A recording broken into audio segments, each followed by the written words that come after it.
नमस्कार, one India Hindi में आपका स्वागत है। भारत और चीन की सेना के बीच गलवान घाटी में हुई झड़प में 20 भारतीय सैनिकों की कुर्बानी पर देश के पूर्व प्रधानमंत्री मनमोहन सिंह ने कहा कि हम चीन की धमकियां और दबाव के सामने नहीं झुकेंगे और न ही अपनी अखंडता से कोई समझौता स्वीकार करेंगे। लद्दाख सीमा विवाद में शहीद हुए जवानों को श्रद्धांजलि देते हुए पूर्व पीएम मनमोहन सिंह ने एक पत्र लिखा है, जिसमें उन्होंने कहा कि जवानों का बलिदान व्यर्थ नहीं जाना चाहिए। उन्होंने कहा कि पूरे राष्ट्र को एकजुट होकर चीन का माकूल जवाब देना चाहिए। पूर्व पीएम मनमोहन सिंह ने कहा कि 15-16 जून को गलवान वैली में भारत के 20 साहसी जवानों ने देश के लिए अपनी कुर्बानी दी। जवानों के इस त्याग के लिए हम इन साहसी सैनिकों और उनके परिवारों के कृतज्ञ हैं, लेकिन उनका ये बलिदान व्यर्थ नहीं जाना चाहिए। पूर्व पीएम मनमोहन सिंह ने कहा कि आज हम इतिहास के नाजुक मोड़ पर खड़े हैं।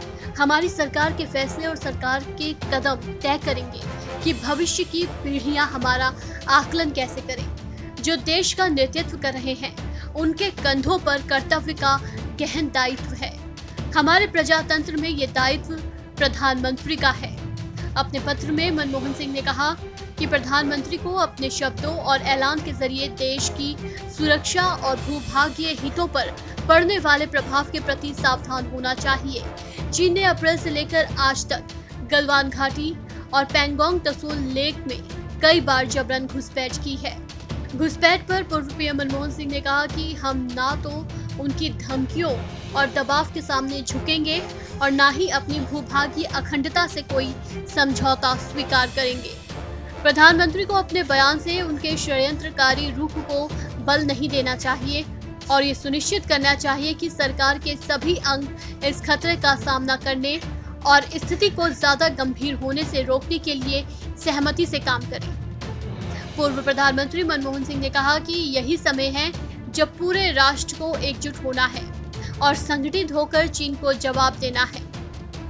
मनमोहन सिंह ने यह भी कहा कि वो प्रधानमंत्री और केंद्र सरकार से आग्रह करते हैं कि वो वक्त की चुनौतियों का सामना करें और कर्नल वीर संतोष बाबू और हमारे सैनिकों की कुर्बानी की कसौटी पर खरा उतरे, जिन्होंने राष्ट्रीय सुरक्षा और भूभागीय अखंडता के लिए अपने प्राणों की आहुति दे दी। इससे कुछ भी कम जनादेश से ऐतिहासिक विश्वासघात होगा। इस खबर में फिलहाल इतना ही। तमाम अपडेट्स के लिए बने रहिए वन इंडिया के साथ।